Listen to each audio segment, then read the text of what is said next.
In the heart of a remote, picturesque village, nestled between rolling hills and dense forests, life moved at a gentle, unhurried pace.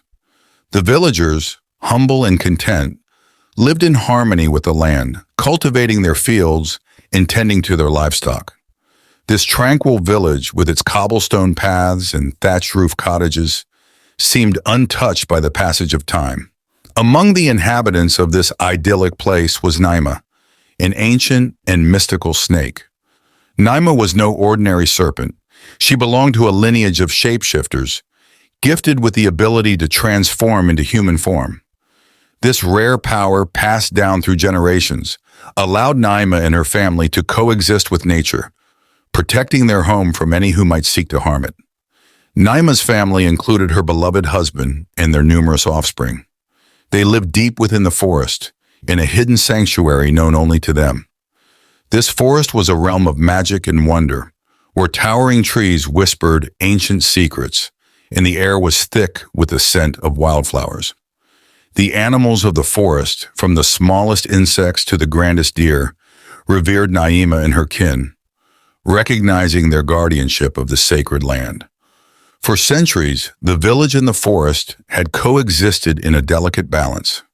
The villagers respected the boundaries of the forest, knowing it was a place of mystery and power. They often spoke of the guardian spirits that dwelled within, offering prayers and leaving small offerings at the edge of the woods to honor these unseen protectors.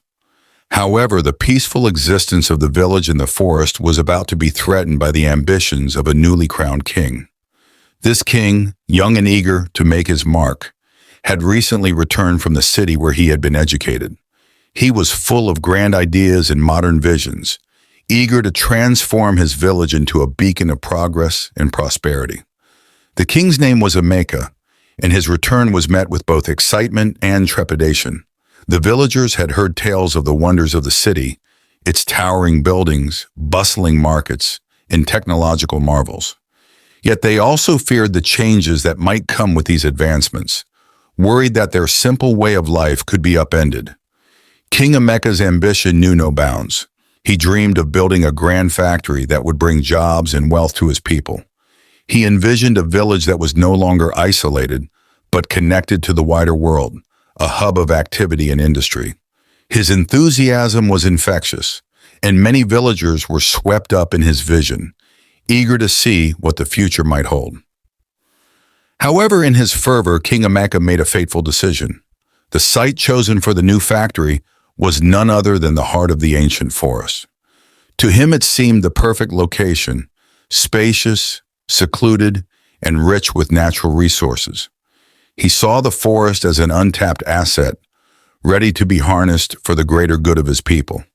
Unbeknownst to him, this decision would set in motion a chain of events that would lead to unimaginable tragedy. For the forest was not just a piece of land. It was a living, breathing entity, home to countless creatures and the mystical family of Naima. The balance that had existed for centuries was about to be shattered. As word of the king's plans spread, the villagers were divided. Some saw it as a golden opportunity, a chance to break free from the hardships of rural life. Others, however, felt a deep unease, sensing that disturbing the ancient forest could bring unforeseen consequences. Amidst the growing anticipation and tension, Naima and her family remained unaware of the impending doom. They went about their days, caring for their home and each other, blissfully ignorant of the storm that was about to descend upon them. In the quiet corners of the village, whispers of change grew louder. The king's vision of progress loomed large, casting a shadow over the simple, harmonious life that had defined the village for so long. The stage was set for a confrontation between the old and the new, nature and progress, tradition and ambition. As the first trees fell to the king's decree, the serene village and its enchanted forest would never be the same again. The fate of Naima, her family, and the village itself hung in the balance, teetering on the edge of an uncertain future. King Emeka stood at the edge of the forest, surveying the vast expanse of greenery before him. The sunlight filtered through the leaves, casting dappled shadows on the forest floor. To him, this forest represented untapped potential, a canvas upon which he could paint his vision of progress and prosperity. He could already hear the hum of machinery, the clatter of construction, and the bustling of workers. Emeka'S journey to this moment had been one of dreams and determination. As a young prince, he had been sent to the city to receive an education, a rare privilege for someone from a remote village. In the city, he was exposed to modern wonders, electricity, towering buildings, and bustling marketplaces. The contrast between the city's vibrancy and his village's simplicity was stark, and it ignited a burning desire within him to bring similar advancements to his home. Upon his return, Emeka was crowned king, inheriting the responsibility of leading his people into a new era. His education had filled him with ideas and plans, and he was eager to implement them. He envisioned a village that was no longer cut off from the rest of the world, but connected through roads, technology, and commerce. His grandest idea was the construction of a factory, which he believed would provide jobs, improve living standards, and transform the village into a beacon of progress. The villagers had mixed reactions to the king's ambitions. Many were intrigued and hopeful, enticed by the promise of a better future. They had heard stories of the city's prosperity and were eager to share in its benefits. Others, however, were skeptical. They valued their simple way of life and feared the changes that modernity might bring. The forest, in particular, held a special place in their hearts. It was a place of mystery and reverence, and many believed it should remain untouched. The king's advisors were a mix of old and new. Some were traditionalists who urged caution, reminding the king of the village's history and the importance of preserving its heritage. Others, younger and more progressive, supported Emeka'S vision wholeheartedly. They saw the factory as a stepping stone to a brighter future, one that would bring prosperity and opportunity to their remote village. Emeka listened to both sides but was resolute in his decision. He believed that progress required bold actions and sacrifices. The forest, with its vast resources and prime location, was the perfect site for the factory. He assured his people that the benefits would far outweigh the costs. Jobs would be created, infrastructure would be developed, and the village would flourish like never before. With his mind made up, Emeka ordered the commencement of the project. Workers were hired, machinery was brought in, and the forest clearing began. The villagers watched with a mix of anticipation and trepidation as the first trees were felled. The sound of axes and saws echoed through the air, signaling the start of a new chapter in their village's history. However, not all shared the king's enthusiasm. The elders of the village, who held the oral history and traditions of their people, were deeply concerned. They knew the forest was more than just a collection of trees.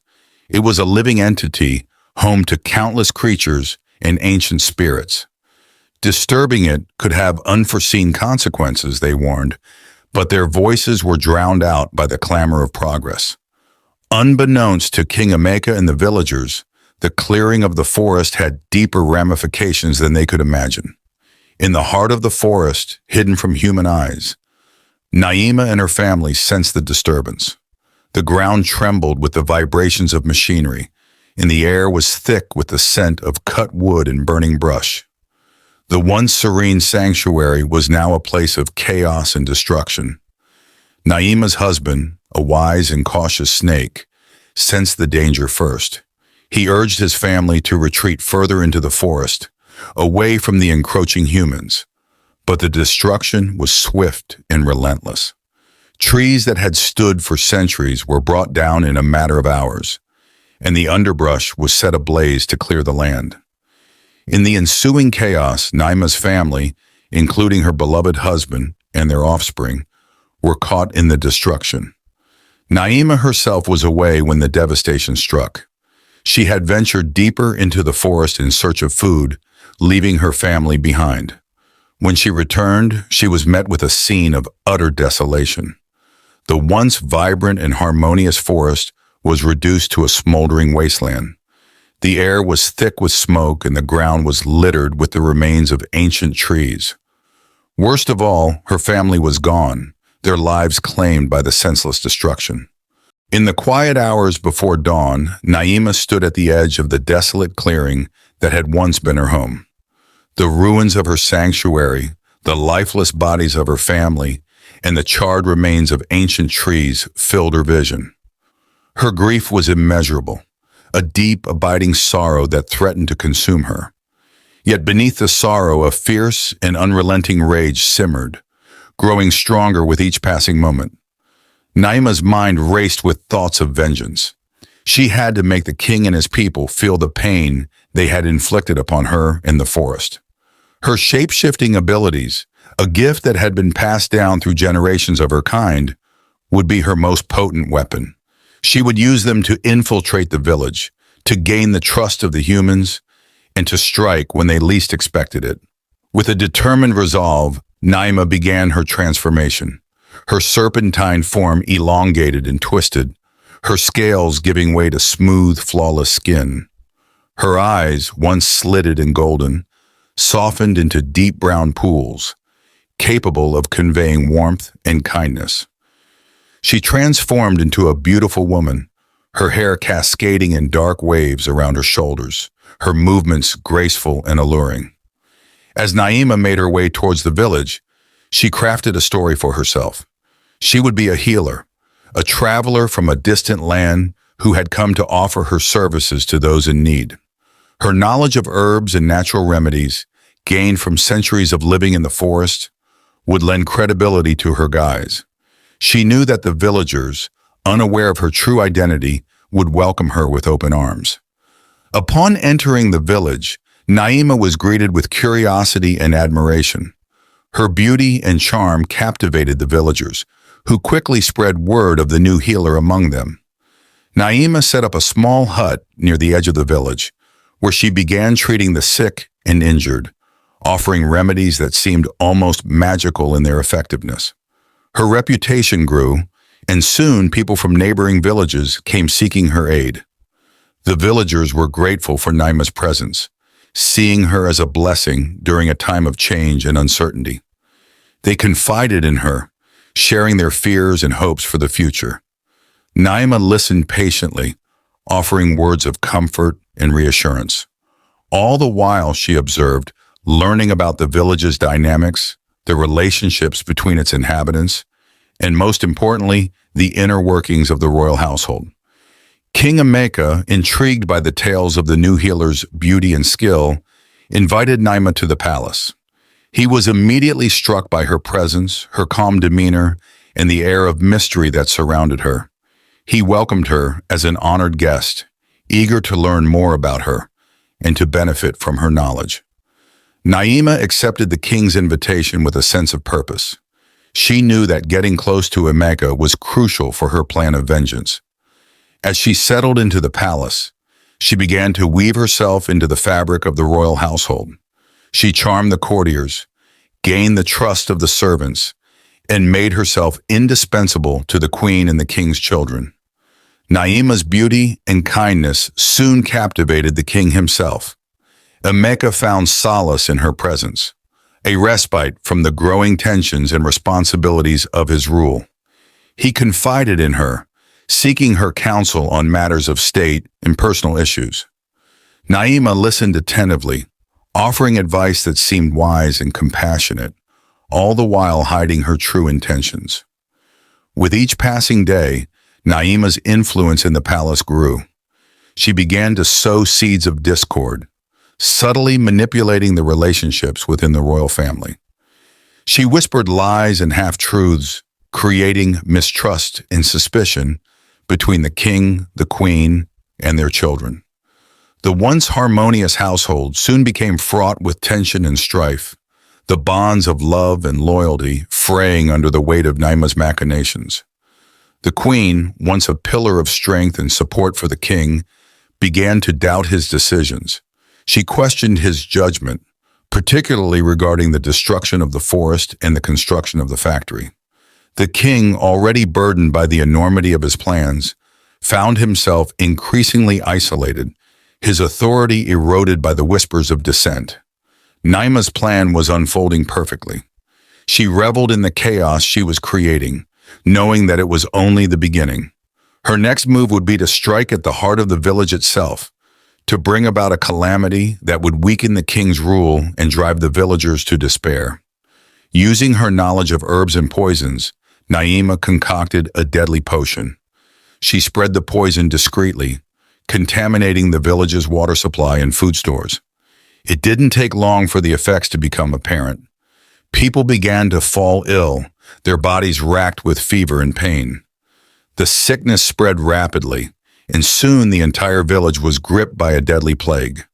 The villagers who had once looked to Naima as their savior now turned to her in desperation, begging for a cure. Naima, maintaining her guise as a compassionate healer, promised to do everything in her power to help. She offered remedies that provided temporary relief but did not cure the sickness. The villagers, too sick and scared to question her, placed their trust in her hands. King Emeka, seeing his people suffer, was consumed with guilt and fear. He turned to Naima, pleading with her to save his village.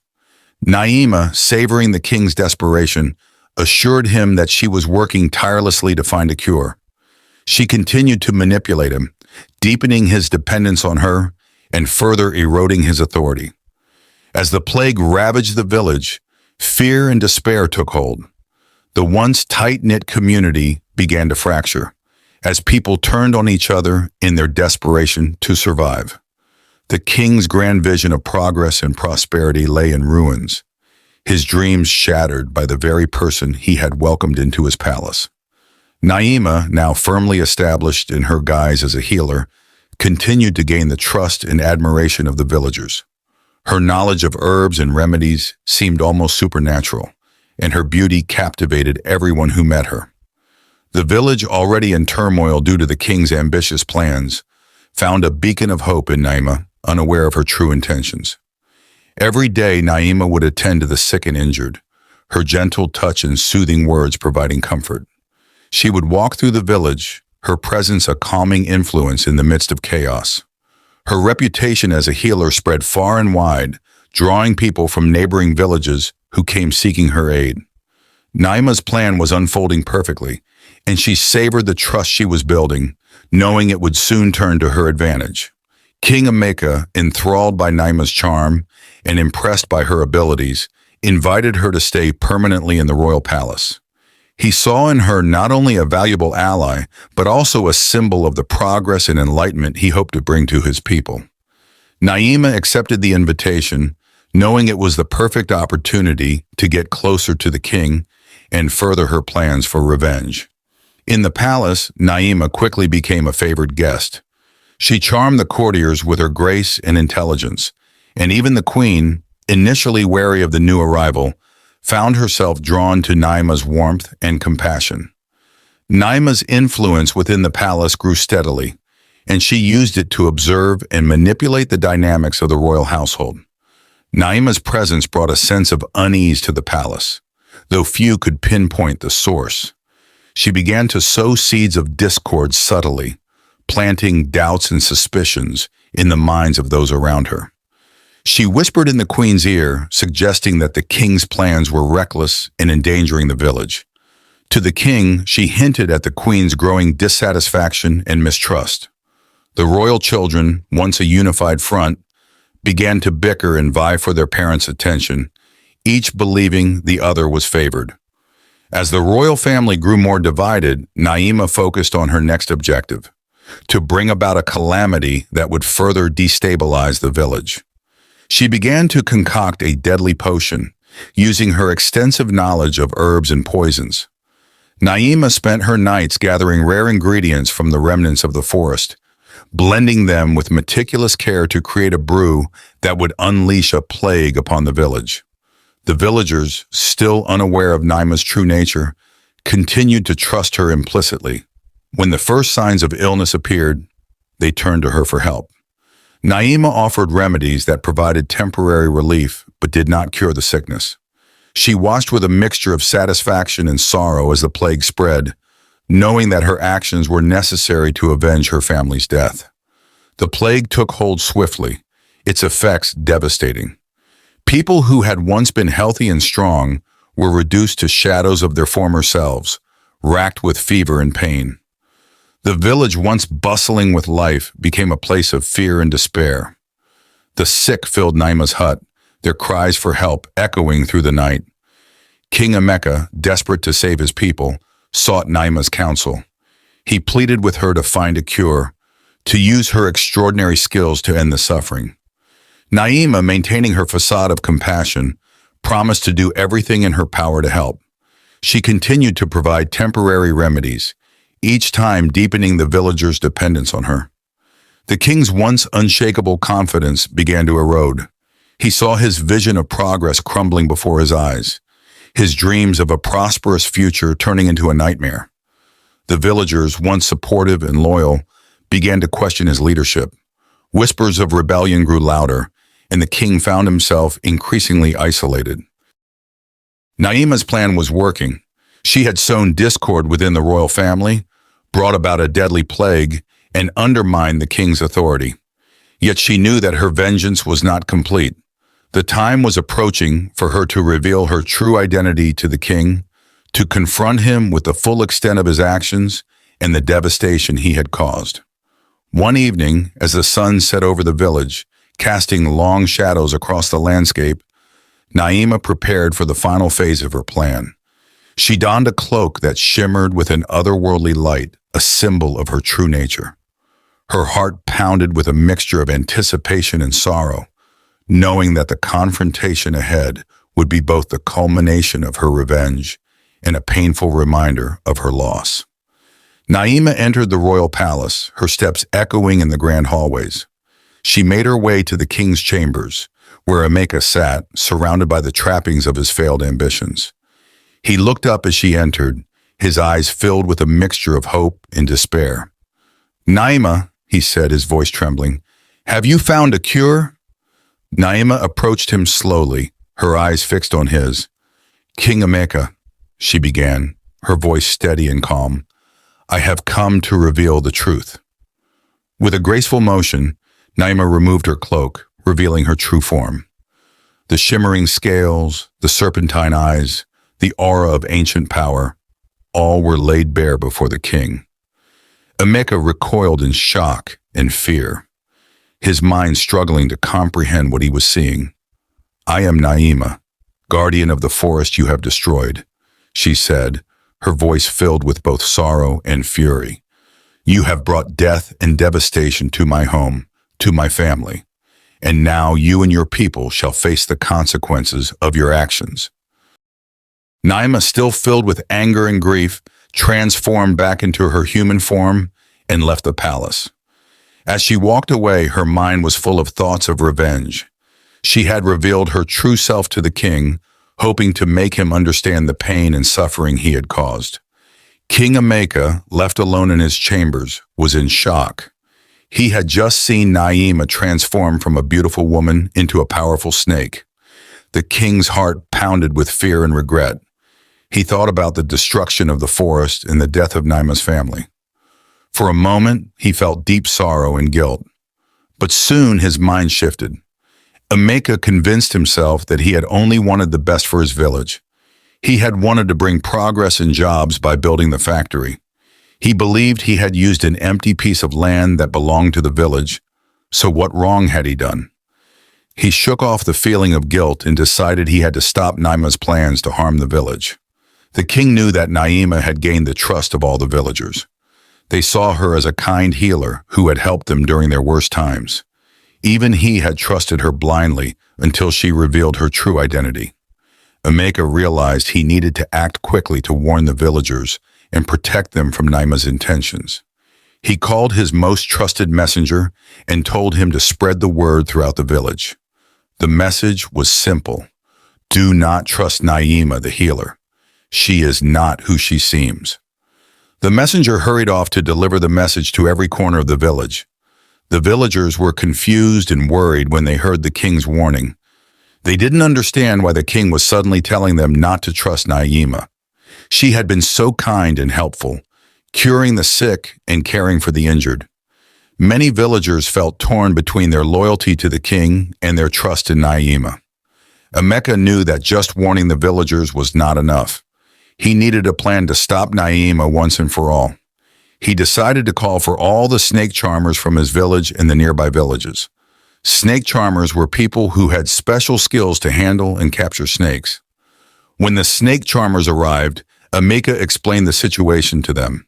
He told them about Naima's power to change her shape and the danger she posed to the village. He offered a huge reward to anyone who could capture her and stop her evil plans. The snake charmers were excited by the king's promise. They knew it would be a difficult task because Naima was no ordinary snake. She had extraordinary powers and could change her form to escape danger. But they assured the king that their charms and skills would help them capture her. Naima, unaware of the king's plans, continued her mission of revenge. She knew the villagers still trusted her and saw her as a healer. She decided to use this trust to her advantage. Every day, Naima would visit the villagers, offering her remedies and listening to their worries. She continued to spread her poison, making sure the sickness didn't completely go away. The villagers grew more dependent on her, and their trust in her grew stronger. Meanwhile, the snake charmers were getting ready for their mission. They studied the ways of snakes and practiced their skills. They knew they had to be very careful and clever to catch a snake as powerful as Naima.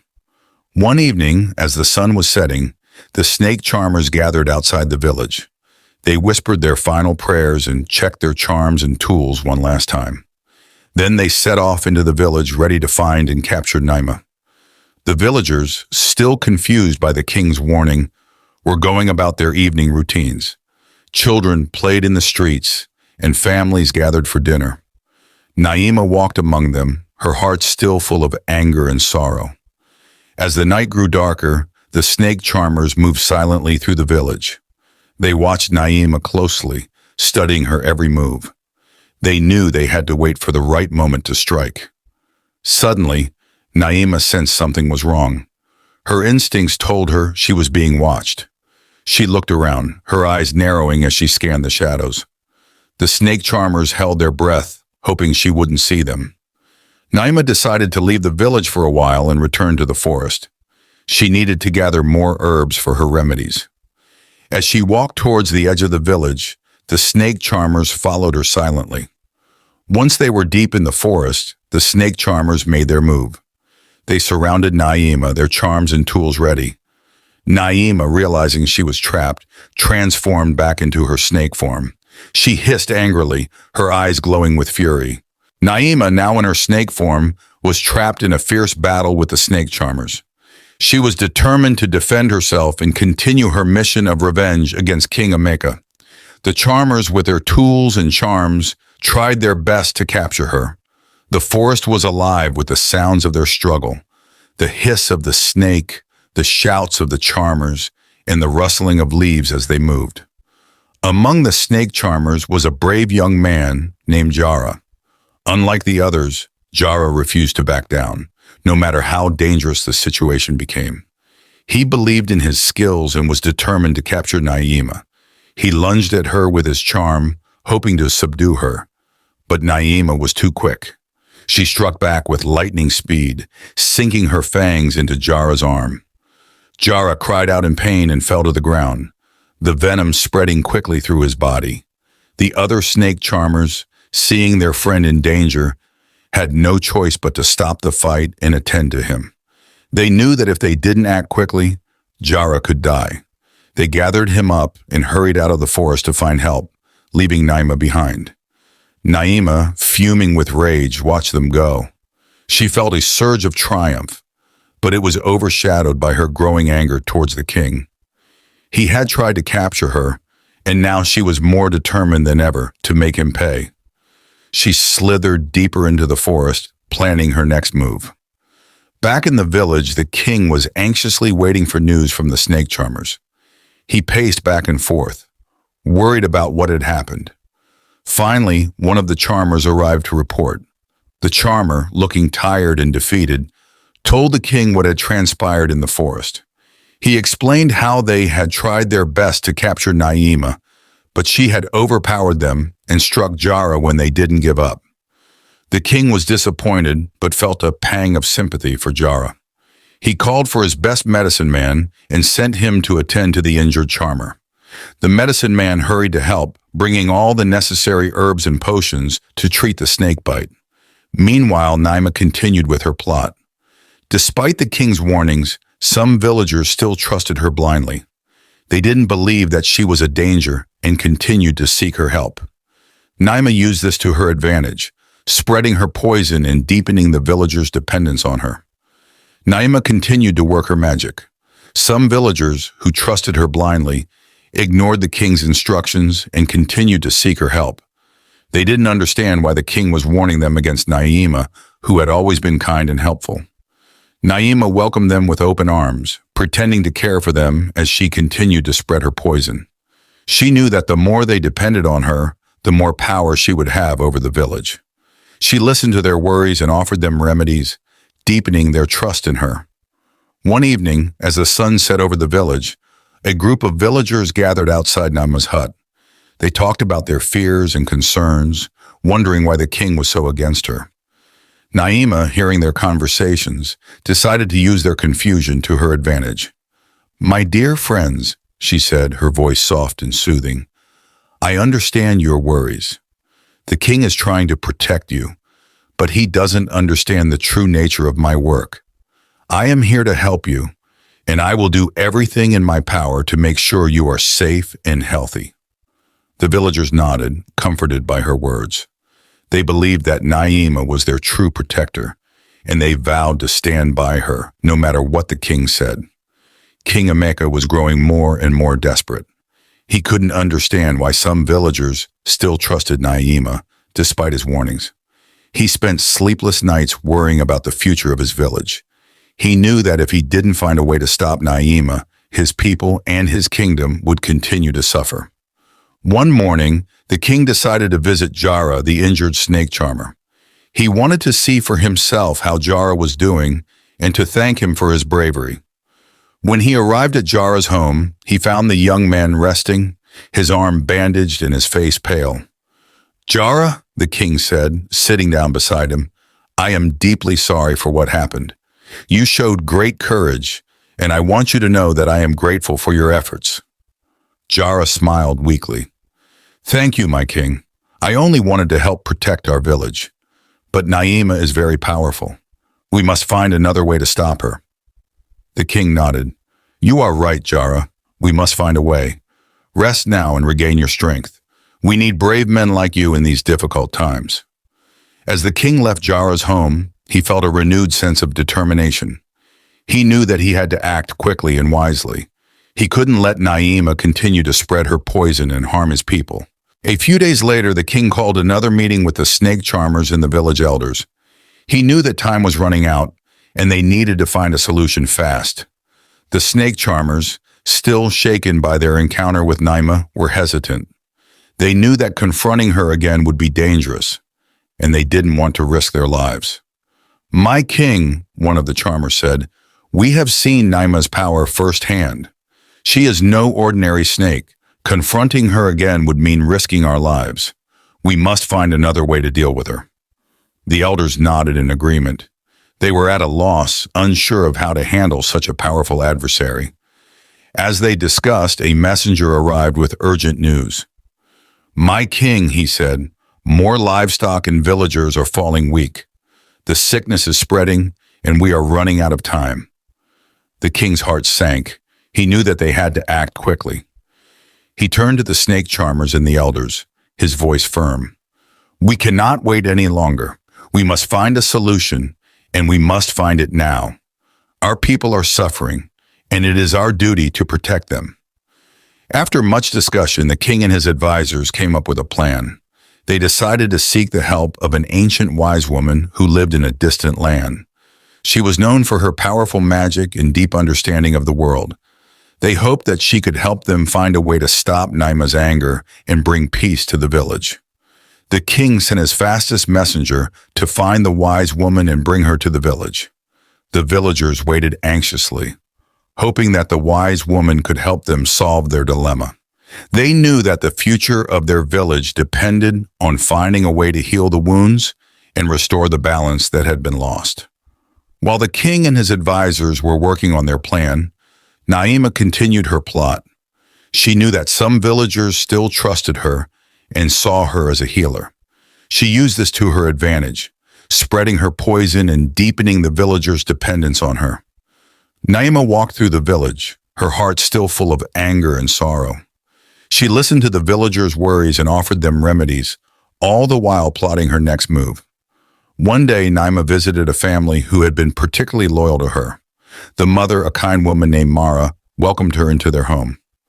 "Naima," Mara said, "we are so grateful for your help. My children were so sick and your remedies have made them feel much better." Naima smiled, hiding her true intentions. "I am glad to hear that, Mara. I am here to help you and your family. If you need anything, please do not hesitate to ask." As Naima left Mara's home, she felt a sense of satisfaction. She knew that the more the villagers depended on her, the more power she would have over them. She continued to spread her poison, knowing that it would weaken the village and make it easier for her to carry out her revenge. The king and his advisors waited anxiously for the arrival of the wise woman. They had placed all their hopes in her, believing that she could find a solution to their problem.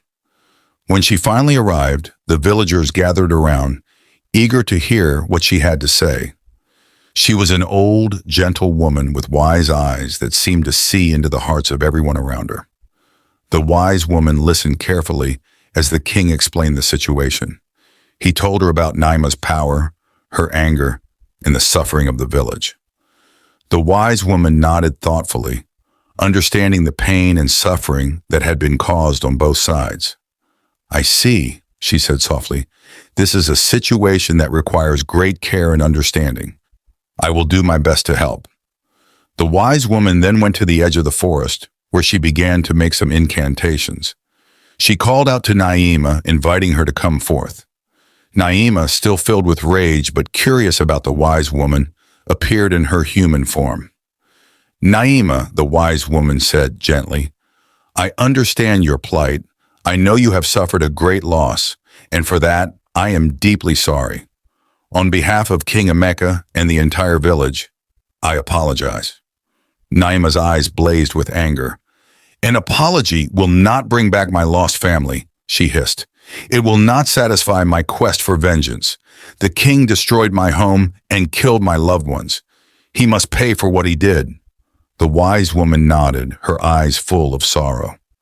"I understand your anger, Naima, but I ask you, what can be done to save the people of the village? They are innocent in this matter and have suffered enough." Naima thought for a moment, her anger simmering. "The only thing that can stop my revenge," she said finally, "is if the king marries me. I will then make the royal family my family and forgive the king." The wise woman was taken aback. "But Naima," she pleaded, "the king is already married. This is a difficult request. Please reconsider." Naima shook her head firmly. "I will not change my mind. This is my condition. If the king does not agree, I will continue my vengeance." Seeing that Naima was resolute, the wise woman had no choice but to return to the palace and deliver the message to the king. She walked back slowly, her heart heavy with the weight of the task ahead. When she arrived at the palace, she found King Emeka pacing nervously. He looked up as she entered, his face filled with hope and worry. "Wise woman," he said, "what did Naima say?" The wise woman took a deep breath and explained Naima's condition. "Naima has said that she will stop her vengeance if you marry her. She wants to make the royal family her own family." The king's face turned red with anger. "This is impossible," he shouted. "Naima cannot trick me into marrying her. I can't marry a snake. I would rather kill her." The wise woman tried to calm the king. "Please, your majesty, think about this carefully. Naima is very powerful. Confronting her with violence will only bring more suffering to the village. We must find a way to resolve this peacefully." But the king was too angry to listen. "I will not marry Naima," he said firmly. "I will find another way to stop her." King Emeka was furious. The idea of marrying Naima, a snake, was unthinkable to him. He could not accept her condition, no matter what the wise woman said. He felt trapped and helpless, unable to find a solution to the growing crisis. The king called another meeting with his advisors and the village elders. He needed to decide on a plan of action quickly. "My king," one of the advisors said, "we understand your anger, but we must find a way to stop Naima. She is powerful, and her revenge is causing great harm to our people." The king nodded. "I know," he said, "but I cannot marry her. There must be another way." The elders too were concerned. "We must think of the welfare of the village," one of them said. "We cannot let Naima continue her vengeance. We need a solution that will bring peace." As the meeting continued, the wise woman spoke up. "Your Majesty, if you cannot marry Naima, we must find another way to make peace with her.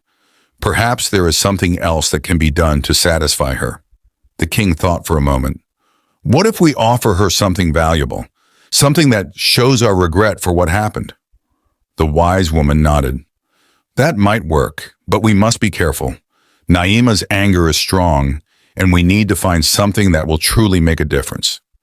The king and his advisors discussed various ideas. They thought about offering Naima gold and jewels, but the wise woman advised against it. "Naima's loss is not about material things," she said. "It is about her family and her home. We need to offer her something that speaks to that." Finally, the king had an idea. "What if we offered to rebuild the forest, to plant new trees and restore the land that was destroyed? We can make a place where Naima can live in peace." The wise woman smiled. "That is a good idea, Your Majesty. It shows that you are willing to make amends for what happened. I will go to Naima and present this offer to her." The wise woman returned to the edge of the forest and called out to Naima again. Naima appeared, her eyes still filled with anger. "Naima," the wise woman said gently, "the king has considered your request, but he cannot marry you. He is already married, and it is not possible. However, he has a new proposal. He is willing to rebuild the forest, to plant new trees, and restore the land that was destroyed. He wants to make a place where you can live in peace." Naima listened carefully. She could see that the wise woman was sincere, but her anger was still strong. "How do I know that the king will keep his promise?" she asked. "He has already destroyed my home once. What is to stop him from doing it again?" The wise woman nodded. "I understand your concerns, Naima, but the king is truly sorry for what happened. He wants to make things right. If you agree to this proposal, I will make sure that the restoration of the forest is done properly. I will oversee the work myself and ensure that it is completed to your satisfaction." Naima thought for a long time. She was still filled with rage, but she also knew that continuing her vengeance would only bring more suffering. She wanted peace, but she also wanted justice for her lost family. Finally, Naima spoke. "I will agree to this proposal on one condition. The king must make a public apology to me and to the spirits of the forest. He must admit his wrongdoing and promise to protect the forest from now on." The wise woman smiled. "I believe the king will agree to that. I will take your message to him." The wise woman returned to the palace and told the king about Naima's new condition. "She will agree to the restoration of the forest," she said, "but you must make a public apology to her and to the spirits of the forest. You must admit your wrongdoing and promise to protect the forest from now on." King Emeka was silent for a moment. He knew that making a public apology would be difficult, but he also knew that it was the right thing to do. He had caused great harm, and it was time to make amends. "Very well," he said finally. "I will do it. I will apologize to Naima and to the spirits of the forest. Let us make the arrangements." The next day, the king called for a public gathering in the village square. The villagers, curious and anxious, gathered to hear what he had to say. The wise woman stood by his side, ready to support him. When everyone was assembled, the king stepped forward. He took a deep breath and began to speak. "My people," he said, "I stand before you today to admit my wrongdoing. I wanted to bring progress and prosperity to our village, but in doing so, I caused great harm. I destroyed the forest and caused the loss of Naima's family. For that, I am truly sorry." The villagers listened in silence, their faces reflecting their mixed emotions. "I have learned a valuable lesson," the king continued. "We must respect the natural world and the spirits that protect it. From now on, we will work to restore the forest and protect it from harm. I promise to make amends for what I have done." The wise woman nodded, signaling Naima to come forward. Naima, in her human form, stepped out of the shadows and stood before the king. "Naima," the king said, "I apologize to you and to the spirits of the forest. I ask for your forgiveness and promise to work towards restoring what was lost." Naima looked into the king's eyes, searching for sincerity. Seeing that he was truly sorry, she nodded. "I accept your apology," she said. "I will stop my revenge, but you must keep your promise to restore the forest and protect it." The villagers, witnessing the exchange, began to understand the gravity of the situation. They saw the pain and regret in their king's eyes and the grief in Naima's. King Emeka knew he had a difficult task ahead, but he was determined to keep his promise to Naima and the village. He called for his advisors and the wise woman to help plan the restoration of the forest. Together, they devised a detailed plan to replant trees, restore the natural habitats, and ensure that the forest would thrive once more. The king made a public announcement to the villagers, explaining the restoration project and asking for their support. The villagers, moved by the king's apology and his determination to make things right, agreed to help. They understood the importance of the forest and were eager to see it flourish again. The work began immediately. The villagers, young and old, gathered at the edge of the forest with shovels, seedlings, and tools. The wise woman guided them, showing them how to plant the trees and care for the land. King Emeka himself participated in the work, setting an example for everyone. As the days turned into weeks and weeks into months, the forest began to show signs of new life. Small saplings took root and grew, animals started to return, and the once desolate land slowly regained its natural beauty. The villagers took pride in their work, knowing they were creating a better future for themselves and the generations to come. The king also made a decree to protect the forest. He established strict laws against cutting down trees without permission and set up a group of forest rangers to monitor and care for the area. The villagers understood the importance of preserving the forest and supported the king's efforts. While the restoration of the forest was underway, the king and his advisors found a new location for the factory. They chose an open, clear piece of land at the entrance of the village. This land was far from the forest and would not disrupt the natural balance. Construction began, and the king ensured that the factory would be built with respect for the environment. They used sustainable materials and implemented practices to minimize pollution and waste. The factory provided jobs and brought prosperity to the village without harming the natural world. Once the forest restoration project was well underway and the factory construction was nearing completion, King Emeka gathered the village for a celebration. He wanted to thank everyone who had helped resolve the conflict and contributed to the restoration and growth of the village. The wise woman stood beside him as he addressed the villagers. "My people," the king said, "we have been through difficult times, but together we have overcome them. I want to thank each and every one of you for your hard work and dedication. Our village is flourishing because of you." He turned to the wise woman. "I owe a special thanks to the wise woman who guided us with her wisdom and compassion. Without her, we would not have found a peaceful resolution." The villagers cheered, and the wise woman smiled graciously. "It was an honor to help," she said. "May the village and the forest continue to thrive together." Years passed, and the forest continued to grow and flourish.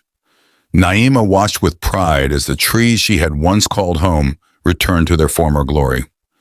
She had made peace with the village and had become a respected member of the community. The villagers, who once feared her, now saw her as a guardian of the forest and a symbol of harmony between humans and nature. One sunny morning, as Naima walked through the forest, she sensed a familiar presence. Her heart raced as she followed the feeling deeper into the woods. There, standing beneath a tall, ancient tree, was her husband. Naima's eyes filled with tears as she ran to him. "I thought you were dead," she cried, embracing him tightly. Her husband smiled, holding her close. "I thought I had lost you too, but we survived. One of our children and I managed to escape the destruction. We have been living in a hidden part of the forest, waiting for the right time to return." Naima's heart swelled with joy. "I can't believe you're here. I've missed you so much." Their child, now a young snake, appeared from the underbrush and joined them. Naima hugged them both, overwhelmed with happiness. "We are together again," she said. "We can finally be a family once more." With her family reunited, Naima felt a sense of completeness she had longed for. They made a new home in the restored forest, living in harmony with the villagers who respected and cherished the natural world around them. The village itself continued to thrive. The factory brought prosperity, providing jobs and opportunities for growth. The villagers worked together to ensure that progress did not come at the cost of their environment. They learned from the past and embraced a future where humans and nature coexisted peacefully. King Emeka, who had grown wiser through his experiences, ruled with compassion and foresight. He continued to honor his promise to protect the forest and support the well-being of his people.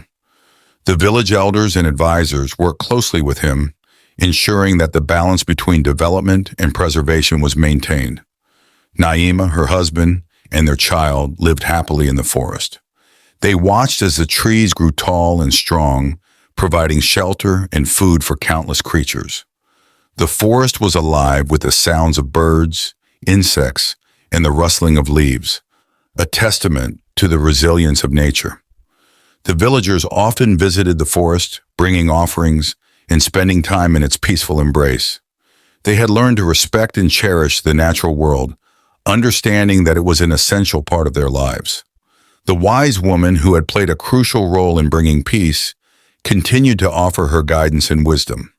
She was a beloved figure in the village, and her teachings helped the villagers navigate the challenges of life with grace and understanding. Years later, the village celebrated a grand festival to mark the anniversary of the forest restoration. Naima, her family, the king, and the villagers gathered together, sharing stories and enjoying the bountiful harvest that the forest had provided. King Emeka stood before the crowd, his heart full of gratitude and pride. Today we celebrate not just the restoration of the forest, but the unity and resilience of our village. We have shown that when we work together, we can overcome any challenge. Let us continue to honor our commitment to each other and to the natural world. The villagers cheered, their hearts full of hope and joy. They knew that their future was bright, built on the foundations of respect, understanding, and cooperation. Naima looked at her husband and child, her heart filled with love. She knew that they had found their place in the world, a place where they were respected and cherished. She smiled, knowing that they would live happily ever after, in harmony with the village and the forest that had brought them together. And so the village flourished, a shining example of how humans and nature could coexist in peace and prosperity. Naima's story was told to children for generations, a tale of loss, redemption, and the enduring power of love and forgiveness. Thank you so much for watching. Please like, share, and subscribe. Don't forget to turn on the notification bell in order to be notified when another interesting story is being posted.